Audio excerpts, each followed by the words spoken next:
하나님 말씀 함께 봅니다. 함께 보실 하나님 말씀은 시편 134편 1절에서 3절입니다. 시편 134편 1절에서 3절 말씀. 주신 말씀을 봉독드립니다. 시편 134편 1절에서 3절입니다. 보라, 밤에 여호와의 성전에 서 있는 여호와의 모든 종들아, 여호와를 송축하라. 성소를 향하여 너희 손을 들고 여호와를 송축하라. 천지를 지으신 여호와께서 시온에서 네게 복을 주실지어다. 아멘. 하나님 아버지, 내 마음과 정성을 다하여서 주 너의 하나님을 사랑하고 또 이와 같이 내 형제를 내 몸같이 사랑하라는 주님의 말씀을 다시 한번 듣게 하시니 감사합니다.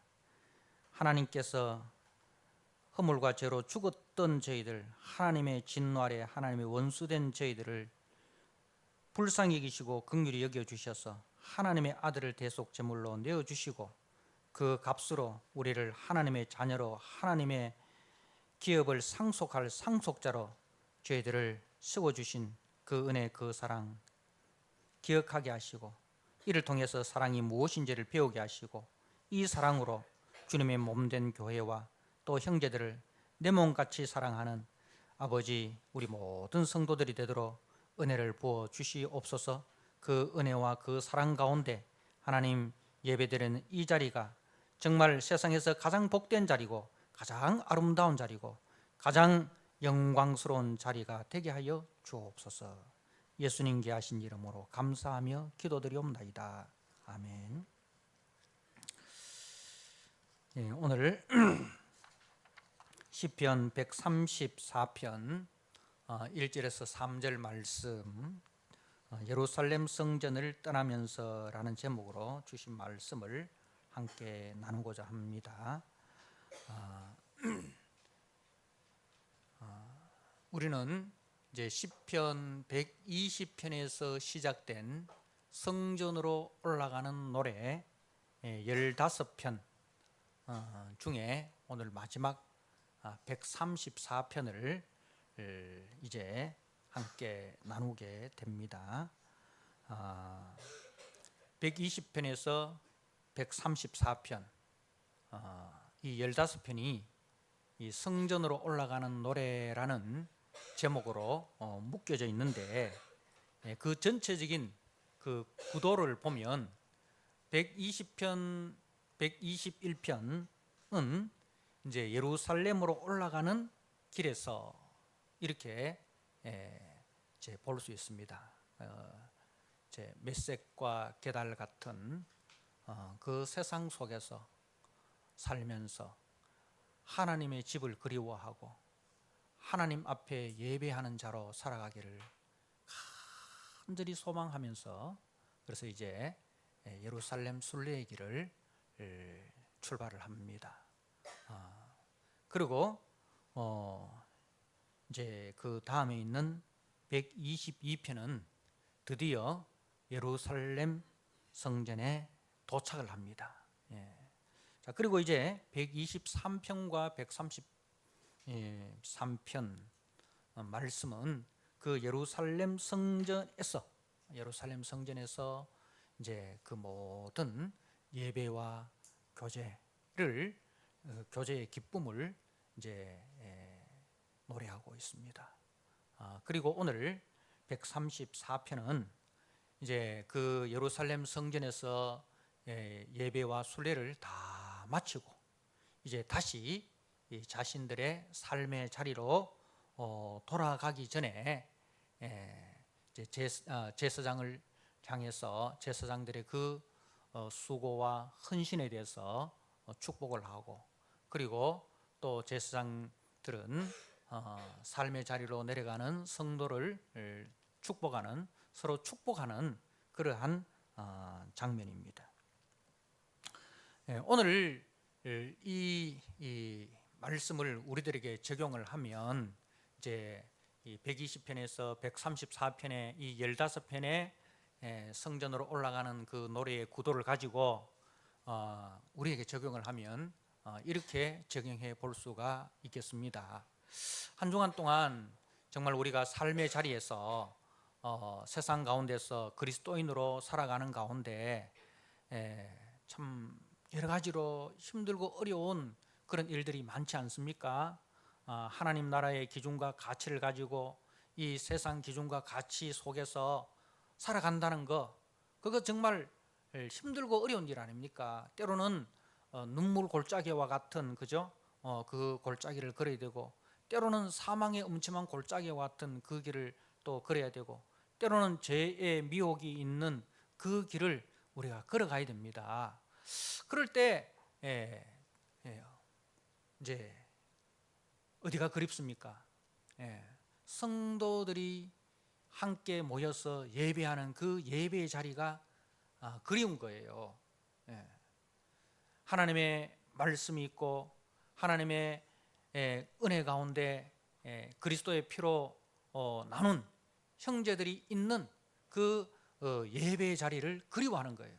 그래서 언제 주일이 돌아와서 빨리 예배당 가서 참 하나님 앞에 마음 놓고 기도하고 하나님 앞에 마음 놓고 찬송하고 하나님 앞에 마음 놓고 예배하고, 그리고 이제 집사님들, 권사님들, 우리 장로님들과 함께 말씀으로 서로 위로하고 또 격려하는 그 예배의 자리를 그리워하는 거예요. 그리고 이제 드디어 참 그 사모하는 예배의 자리로 나왔습니다. 예배의 자리로 나왔습니다. 그리고 이제 예배가 드려집니다. 하나님의 말씀이 선포되어지고 하나님을 향한 기도가 들려지고 하나님을 향한 찬송이 울려 퍼집니다. 그 예배의 순서 하나하나가 다 은혜가 되는 거예요. 하나도 놓치지 않고 그 속에서 주어지는 하나님의 은혜를 받습니다. 그리고 예배가 공예배가 마쳐집니다. 공예배가 마쳐지고 이제는 이제 그야말로 식탁의 교제를 나눕니다. 예수 그리스도를 주님으로 모신 그 형제 자매들이 한 상에 둘러서 앉아서 먹고 마시는 그 식탁의 교제가 이제 이루어집니다. 그리고 또 함께 한 주간 어떻게 살았는지 삶의 이야기를 하고 또 말씀을 통해서 받은 은혜를 함께 나누고 하는 이 교제를 통해서 이제 우리 속에 있는 그 근심과 염려들, 또 때로는 기도의 제목들도 함께 나누어지고 또 기도하는 가운데 또 교제하는 가운데 거기에 대해서 위로를 얻기도 하고 또 해답을 얻기도 하고 그렇게 이제 은혜가 채워집니다.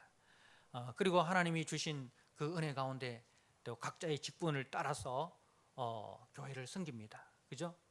교회를 섬깁니다. 각자의 직분과 그 각자의 달란트를 가지고 기쁜 마음으로 교회를 섬깁니다.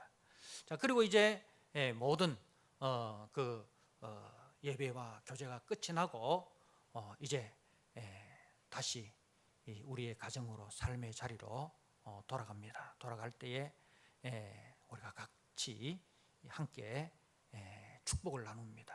서로 축복하면서 헤어지는 그런 장면을 우리가 한번 그 마음속으로 그려보면 좋겠습니다. 사랑하는 성도 여러분, 이제 공예배가 마쳐지고 삶의 자리로, 삶의 예배로 우리가 나아갑니다. 여러분, 예배의 자리가 따로 있는 건 아니죠. 그죠? 예배의 자리가 따로 있는 건 아닙니다. 공예배도 중요하고 또 삶의 자리에서 드리는 삶의 예배도 중요합니다. 그런데 이제 우리가 과거에 우리 선배들은 좀 공예배를 좀 강조를 했습니다. 삶의 자리에서의 드리는 예배보다는 공예배를 굉장히 강조를 했습니다.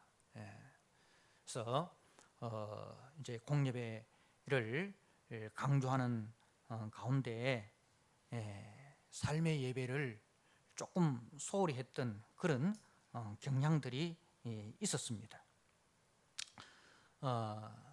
그래서 이제 예배 자리, 이 공예배 자리만 거룩하고 그리고 이제 세상 속에 나가서 살아가는 그 삶의 예배에 대해서는 그렇게 그 개념이 잡히지 않았습니다. 그래서 어떤 분들은 시골에서 이제 예배 마치고 새벽기도 마치고 집으로 돌아가는 길에 나무집 그 울타리에 있는 호박 하나 뚝 따가지고 주여 하면서 하나 뚝 따가지고 썰어가지고 된장국기를 먹고 뭐 그런 별 그거 죄의식 못 느끼고 그렇게 했던 뭐 참 웃자고 하는 이야기지만 실질적으로 그렇게 삶의 예배에 대해서 개념이 없었다는 거예요. 그러면서 이제 거기에 대한 반성, 거기에 대한 회개가 일어나죠. 삶의 예배를 이제 드려야 됩니다. 우리 삶의 자리에서의 예배를 드려야 됩니다. 그러면서 이제 나온 게 이 큐티 운동입니다. 큐티 운동, 이 성서 유니온을 통해서 들여온 매일 성경을 통해서 이제 매일 우리가 목사님의 입에서 선포되는 말씀을 받아 먹는 거기에서만 우리가 멈춰서는 안 됩니다. 각자가 하나님의 말씀을 먹어야 됩니다. 그래서 이제 매일 성경을 통한 경건의 훈련이 강조가 됩니다. 1980년대부터 그런 이제 선교 단체를 통해서 이제 매일 성경 붐이 일어납니다. 이제 그것을 통해서 이제 매일 가장 그 귀한 시간을 정해서 하나님의 말씀을 각자가 묵상을 하고 그리고 묵상한 말씀으로 하루의 생활 속에 적용을 하고 하는 이제 매일 성경 운동이 들불처럼 이렇게 일어나면서 삶의 예배가 공예배도 중요하지만은 이 공예배는 항상 공예배가 끝나는 자리는 항상 삶의 예배로 시작이 되는 자리다라는 그 인식이 이제 바뀌게 됩니다. 그래서 삶의 예배를 강조를 하면서 또 이제 뭐냐면은 사람은 항상 이렇게 중심을 잘 못 잡아요. 이렇게 한쪽으로 치우치는 그 경향이 있습니다. 오른쪽을 강조하다 보면 왼쪽을 소홀하게 되고 왼쪽을 강조하다 보면 오른쪽이 소홀하게 됩니다. 그래서 삶의 예배를 강조하다 보니까 공예배가 이제 조금씩 소홀해지게 됩니다. 그러면서 이제 교회가 대형화되면서 80년대부터 교회가 큰 교회, 대형 교회들이 중심이 되면서 이제 오전 예배, 오후 예배 개념인 이전에는 오전 예배 그죠? 오전 예배 드리고 그리고 이제 저녁 예배 드리고 그렇게 이제 했는데 이제 개념이 1부 예배, 2부 예배, 3부 예배, 4부 예배 이런 이제 예배가 도입이 됩니다. 그래서 이제 오전 예배, 저녁 예배 개념은 이제 옛날 이야기게 되고 1부 예배, 2부 예배 이렇게 되면서 하루에 예배는 한 번만 드려도 되는구나 이렇게 하면서 바쁜 사람들은 어떻게 합니까? 뭐 12시에 예를 들어서 결혼식이 있다. 1부 예배 몇 시 시작합니까? 9시 시작하거라. 9시 1부 예배 가서 예배 퍼뜩 드리고 예배 어떻게 드린다? 예배 퍼뜩 드리고 그분들의 이야기를 그대로 옮기면 예배를 퍼뜩 드리는 거예요. 그리고 항상 목사님한테 요구하는 건 뭡니까? 목사님 정시에 맞춰 주십시오. 우리도 다 스케줄이 있습니다. 그래서 어느 목사님이 제일 설교 잘하는 목사님이냐? 정시에 맞춰주는 목사님이 제일 설교 잘하는 목사님입니다. 어떤 예배가 가장 은혜로운 예배냐? 짧게 드리는 예배가 가장 은혜로운 예배입니다. 이런 이제 개념으로 바뀌어 버립니다. 근데 목사님이 한창 불이 올라오는데 불을 꺼야 돼요. 목사님은 불이 올라오고 성도들은 불이 꺼지고 이런 이제 현상이 생겨나게 됩니다. 예전에는 오전 예배, 오후 예배 있을 때는 목사님이 불탈 때 성도들도 불이 같이 올라탔어요. 근데 1부 예배, 2부 예배 하면서 2부 예배가 바로 그 다음 시간에 있기 때문에 목사님도 빨리 마쳐야 되거든요. 그 목사님이 성령께서 막 불을 붙여줘도 목사님이 아닙니다, 성령님 잠깐 여기서 마쳐야 됩니다. 계속 불타오르면 2부 예배 안 됩니다. 그렇게 이제 시간에 맞추어서 예배를 이제 드리는 그게 이제 우리의 인식 속에 이미 사로잡혀 버리는 거예요. 근데 그래서 저는 설교를 오래 하고 싶어서 교회를 부흥시키지 않는가. 그래서 이제 우리가 이 삶의 예배 굉장히 중요합니다. 굉장히 중요하죠. 그렇다고 해서 공예배를 무시해서는 안 된다는 거죠. 이제 삶의 예배를 강조를 하면서 또 이제 우리가 코로나를 겪으면서 어떤 현상이 되어집니까? 어떤 현상이 생겨납니까? 예배 안 드리면 죽는 줄 알았잖아요. 주일 예배 빠지면 죽는 줄 알았다고.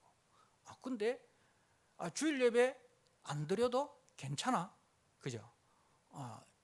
이제 뭐 유튜브나 TV나 방송 예배를 통해서도 이제 예배를 드려도 별일이 안 생기는 거야.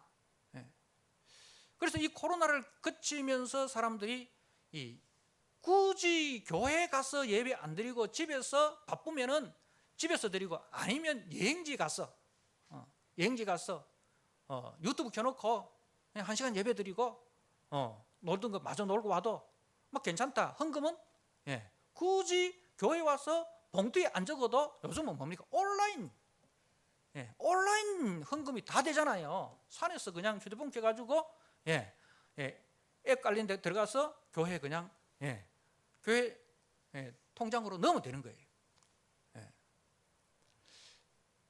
이런 게 어떻게 보면 좀 우리가 어쩔 수 없이 코로나 시대에 그죠? 어쩔 수 없이 차선으로 들여졌던 그것이 이제는 뭐가 된 겁니까? 상식이 되어버리는 거예요. 상식이 되고 기준이 되어버리는 거예요. 그러면서 이제 교회 가서 사람들하고 만나서 이야기하다 보면 상처받기도 하고 또 뭐 상처 주기도 하고 굳이 뭐 교회 가서 부딪히게 되나? 예배는 하나님께 드리는 건데 하면서 이제 교회 가서 괜히 상처받니? 집에서 예배 드리고, 헌금은 굳이 교회에 해야 되나? 필요한데 선교지에 뭐 이런 데 다 하면 안 되나? 하나님 아시잖아. 헌금은 하나님한테 하는 거지 뭐 목사한테 하나 교회한테 하나, 다 하나님한테 하는 거 아이가? 하나님 다 아시잖아. 이렇게 이제 전부 다 기준이 누가 돼버립니까? 자기가 기준이 되는 거예요. 자기가 생각하고 자기가 판단하고 자기가 결정하고 다 그렇게 되는 거예요.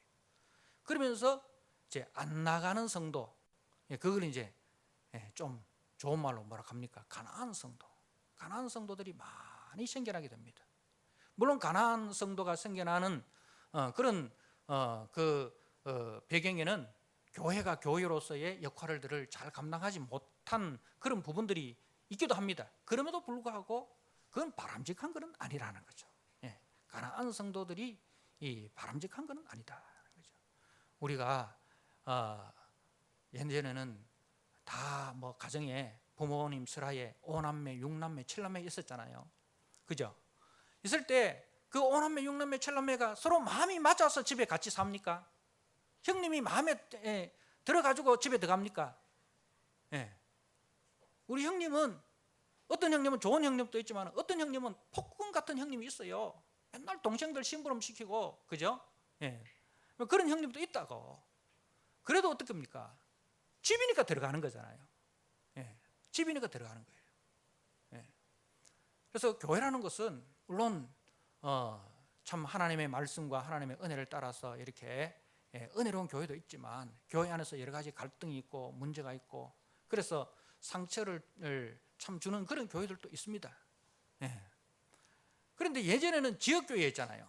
한 동네에 교회 하나밖에 없고, 그리고 교통수단도 도복. 이니까 어쩔 수 없이 이제 그 교회에 갈 수밖에 없잖아요. 그래서 그 교회의 문제를 안고 눈물로 기도하고, 그죠? 막 그러는데 요즘 어떻습니까? 지역 교회가 아니잖아요. 우후죽순처럼 교회가 생기고, 그리고 이제 도복 아니고 뭐 대중교통뿐만 아니고 자영업이 다 있습니다. 있으니까 내가 마음에 드는 교회 그렇게 이제 찾아다니고 결정을 하고, 그렇게 이제 보편적인 현상이 되어버립니다. 우리가 기도는 한국 교회를 위해서 기도하고 세계 교회를 위해서 기도하지만 실질적으로 마음속에는 뭡니까? 내 교회가 따로 있지 않습니까? 우리 교회라는 개념보다는 내 교회라는 그런 개념이 사로잡혀 있지 않습니까? 자, 사랑하는 성도 여러분, 이제 우리가 어떻든 양극단으로 치우서는 안 됩니다. 공예배와 삶의 예배 어느 한쪽도 부정할 수 없습니다. 어느 한쪽도 소홀할 수 없습니다. 항상 이 중심을 잘 잡고 나가야 됩니다. 성경에서는 무엇을 이야기하는지 한번 보도록 하겠습니다.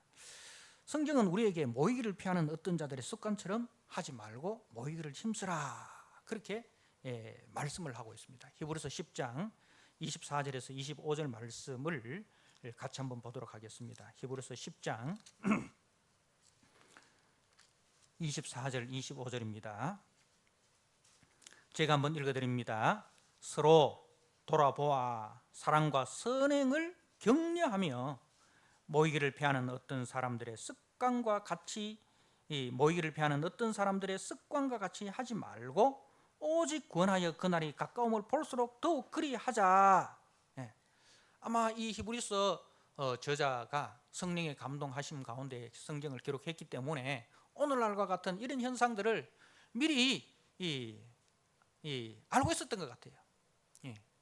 그러니까 교회가 교회로서의 사명을 감당하지 못하고 교회가 교회로서의 그 빛을 발하지 못해서 교회 안에서 상처를 주기도 하고 상처를 받기도 하고, 그러니까 교회에 안 나가는 그런 현상들이 많이 생길 것을 미리 알았던 것 같아요. 교회 안에서 여러 가지 갈등들이 있는 것을 알았던 것 같아요. 그래서 뭐라고 이야기합니까? 서로 돌아보라는 거죠. 서로 돌아보아 사랑과 선행을 격려해라. 교회 안에서 상처받는 영혼들을 돌아보라 이거죠. 교회 안에서 연약한 지체들, 우리가 돌봐야 할 지체들, 그죠? 마음이 자존감이 낮아서 조그만 일에도 상처를 받고, 또 세상 일이 힘들고 어려워서 마음에 우울함이 생기고, 그런 사람들이 있는지 돌아보라 그죠. 서로 돌아보아. 그리고 사랑해주고 선행을 베풀어서 그렇게 격려해줘라. 그리고 모이기를 피하는 어떤 사람들의 습관과 같이 하지 말고, 목사님, 장로님, 집사님, 나 이래서 이제 교회 못 다니겠습니다. 너무 힘들어서 교회 못 다니겠습니다. 신앙생활 목사님 1년만 쉬다가 올게요. 1년만 쉬다가 올게요. 뭐 그런 분들이 이제 많이 생겨납니다. 그죠? 그런 사람들을 집에서 예배 드릴게요. 집에서 예배 드릴게요. 목사님 이제 안 떠납니다. 우리 교회 유튜브 틀어놓고 집에서 내 예배 잘 드리고 있습니다. 우리 교회에 목사님 유튜브 잘 나옵니다. 그리고 우리 교회 카톡에 보니까 매일 성경 막 올라오던데 나 그거 다 보고 있습니다. 그런 분들이 계세요. 그래도 뭡니까? 모이기를 피하는 어떤 사람들의 습관과 같이 하지 말고 어떻게 하라? 오직 권하라, 권면해라. 그런 사람들 권면해서 그날이 주님 오실 날이 가까워지면 계속해서 모이기를 피한다, 바쁘다는 핑계로, 상처받는다는 핑계로 모이기를 피한다. 그날이 가까움을 볼수록 더욱 그리하자. 사랑하는 성도 여러분, 그렇습니다. 공예배에 힘쓰라는 것입니다. 교회는 그리스도의 대속의 은혜를 받은 자들이 함께 하나가 되어서 공동체를 세워나가고 그리고 그 공동체 안에서 하나님을 향한 예배가 있는 예배 공동체입니다. 교회는 예배 공동체입니다.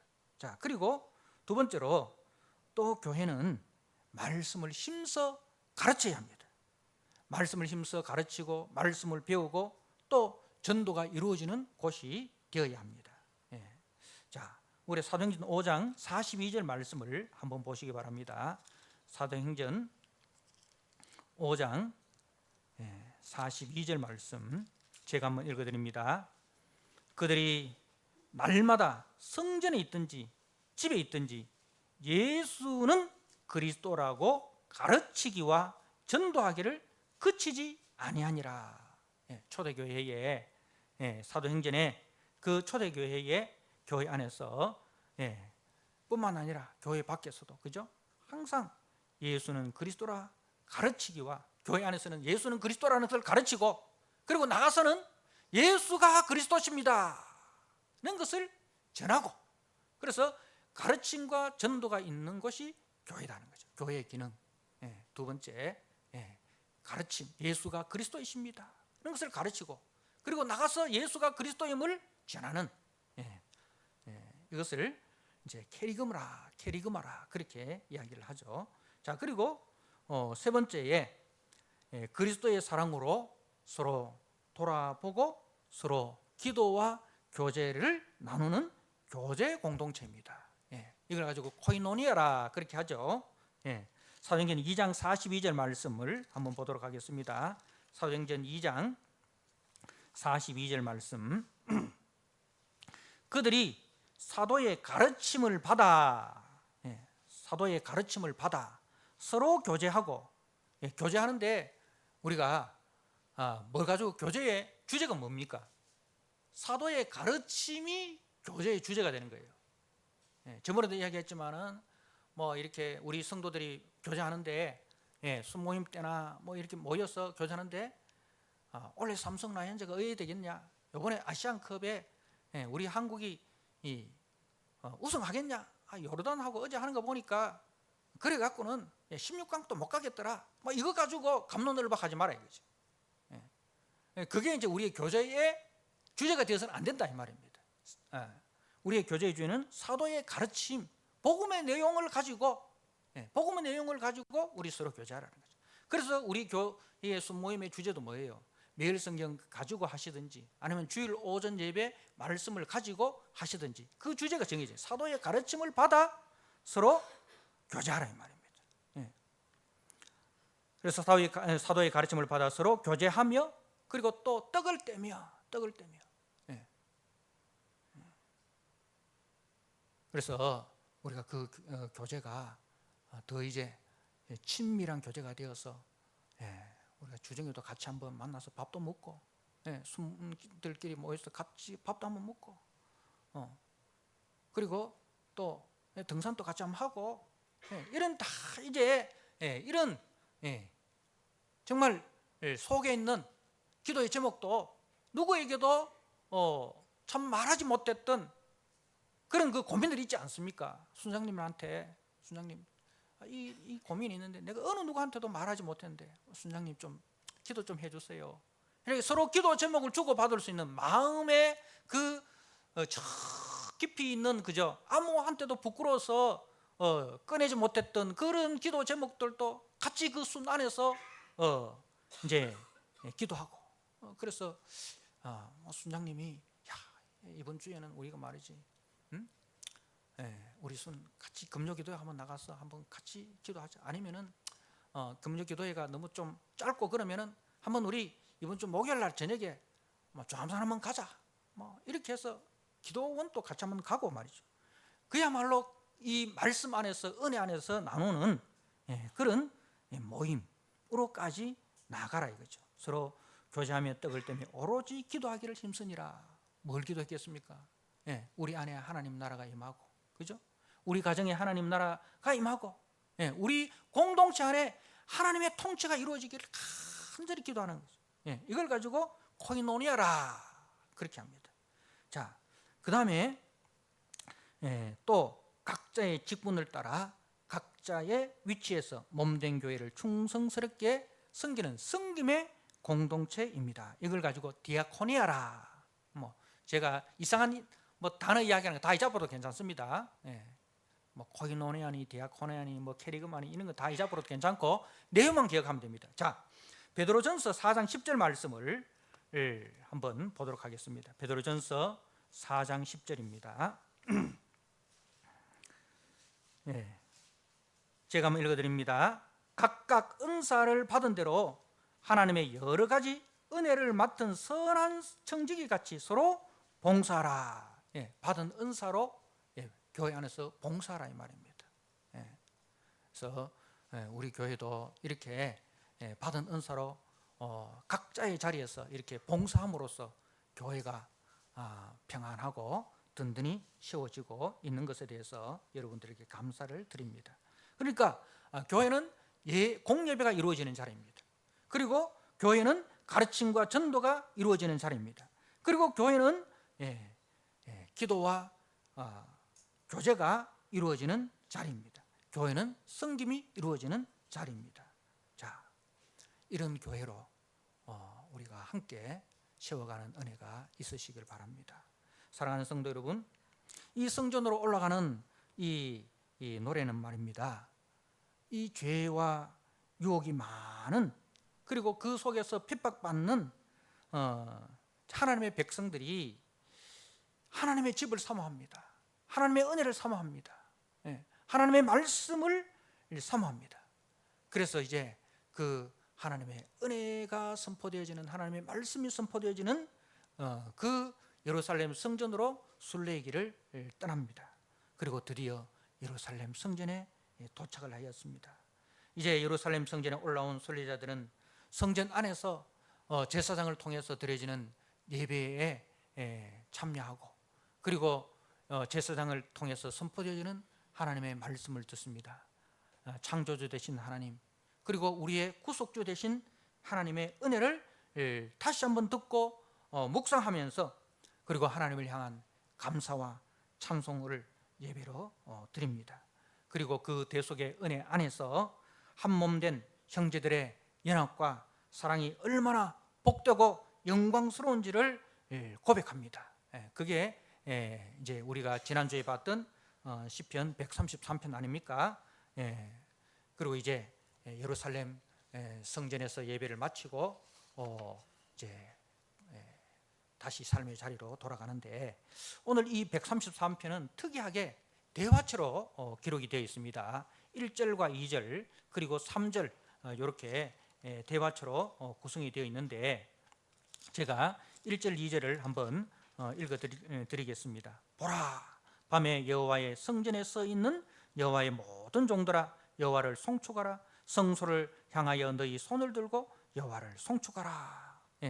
이 1절과 2절은 이제 예루살렘 성전에 머물면서 그 예루살렘 성전에서 예배를 준비하고 예배를 드리는 그 제사장과 레인들의 수고에 대해서 축복을 하는 거예요. 이 성전을 떠나는 이제 순례자들이, 성도들이 저들의 그 수고와 헌신에 대해서 축복을 합니다. 밤에라는 것은 뭡니까? 구약에서는 상번제, 아침과 저녁에 상번제를 드리잖아요. 아침에 드리는 번제, 저녁에 드리는 번제. 그리고 또 성소에, 그 지성소 밖에 있는 성소에 불이 있잖아요. 등잔불 있잖아요. 그죠? 등잔불은, 성소는 뭐가 없습니까? 창이 없습니다. 하늘로부터 빛이 비춰지는 창이 없어요. 그래서 성소에는 성소의 그 등잔불이 유일한 빛입니다. 그래서 그 불을 절대로 꺼뜨리면 안 되는 거예요. 그러니까 이 불을 잘 관리해야 되는 거죠. 그래서 불똥이 떨어지는 것을 관리를 하고, 기름이 떨어지는 것을 관리를 하고, 그래서 제사장들은 항상 서서, 성소에 서서 그 등잔불을 관리하는 그런 이제 수고와 헌신을 다 보는 거죠. 그래서 우리는 이 성전을 떠나도 제사장들은 계속해서 하나님 앞에 우리를 위하여 번제를 드리고 우리를 위하여 등잔불을 밝히고 있구나. 그들의 수고에 대해서 감사를 합니다. 그래서 축복을 합니다. 보라, 밤까지, 밤에 밤까지 이 여호와의 성전에 서 있는, 성소에는 의자가 없어요. 다 서 있어요. 서 있어요. 서 있는 여호와의 모든 종들아, 여호와를 송축하라. 성소를 향하여 너희 손을 들고 여호와를 송축하라. 그렇게 축복을 합니다. 자, 그러니 이제 제사장들은 또 어떻게 화답합니까? 천지를 지으신 여호와께서 시온에서 네게 복을 주실지어다. 이제 고향으로 삶의 자리로 돌아가는 그 성도들을 향해서 축복을 하는데 뭘 축복합니까? 천지를 지으신 여호와께서. 그러니까 절대로 너희들이 잊지 말아라. 우리 하나님이 우리의 생사화복을 주관하십니다. 천지 만물을 창조하시고 그 모든 만물을 관리하시는 하나님인 것을 기억하라. 너희들이 그 삶의 자리도 하나님이 주신 자리다. 그 자리에서 너희들이 성도로 살아가는 것을 소홀히 여기지 마라. 그 삶의 자리가 곧 예배의 자리, 하나님의 영광이 나타나는 자리가 되게 하라. 그 이야기, 천지를 지으신 여호와께서 시온에서 내게 복을 주실지어다. 시온에서라는 것은 뭡니까? 그리스도께서. 시온은 우리가 두 가지 의미가 있습니다. 성전의 의미죠. 성전의 의미는 이 시온에 누가 나타납니까? 그리스도가 나타납니다. 그리고 그 그리스도가 그 자리에 나타나시고 그 자리에 또 그리스도로 말미암아 뭐가 세워집니까? 시온의 교회가 세워지고 그 교회에 뭐가 임합니까? 하나님의 은혜가 임하고 하나님의 영광이 임하고. 그래서 오늘 우리가 이제 성시교독했던 시편 요한계시록 14장에 14만 4천 하나님의 백성이 어디 있습니까? 시온에 서잖아요. 시온산. 장차 우리가 들어갈 하나님 나라를 말씀하는 거예요. 그래서 시온에서 내게 복을 주실지어다. 그게 우리가 뭡니까? 장차 오실 그리스도를 고대하면서, 구약은 뭡니까? 우리의 죄를 구속하기 위해서 오실 대속의 주님, 초림의 주님을 고대했고, 신약은 다시 오실 그 부활의 영광을 가지고 우리에게 그 부활의 영광을 주실 이 위하여 다시 오시는 그 주님을 고대하면서 너희 삶 속에서 하나님을 영원롭게 하는 너희의 삶이 하나님의 예배가 되고 너희의 삶이 하나님께 영광이 되는 그 성도로 살아가기를 하나님의 이름으로 축복한다. 그렇게 이제 축복을 하는 거예요. 사랑하는 성도 여러분, 이제 우리 교회도 이런 정말 서로를 향해서 축복하는 교회, 성도는 목회자를 축복하고 목회자는 성도들을 축복하고 또 성도들은 서로를 축복하는, 서로 축복하는 교회, 서로 격려하는 교회. 그래서 모일 때에도 힘이 생기고 흩어지면 보고 싶고, 그죠? 그런 교회로 되어서 공예배의 승리자가 되시고 삶의 예배자의 또한 승리자가 되시는 저와 여러분 되시기를 주님의 이름으로 축복합니다. 아멘. 우리 하나님 아버지, 주님의 은혜와 사랑을 감사합니다.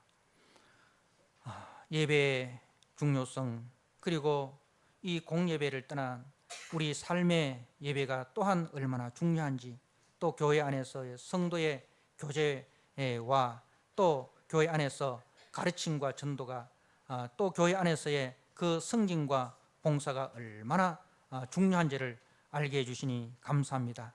하나님 아버지, 이 세월이 변하고 상황이 바뀌어도 변치 않는 하나님의 말씀을 붙들고 성도가 서야 할 자리, 성도가 있어야 할 자리, 성도가 해야 할 일들을 기억하고 그 자리에서 그 일을 하는, 그래서 공예배의 승리자가 되고 삶의 예배에서도 승리자가 되어서 하나님께 영광을 돌리는, 그래야 다시 오실 그 주님을 고대하면서 주님 다시 오실 때에 착하고 충성된 종으로 모두가 칭찬받는 우리 성도들이 되도록 축복하여 주옵소서. 예수님께 하신 이름으로 감사하며 기도드리옵나이다. 아멘.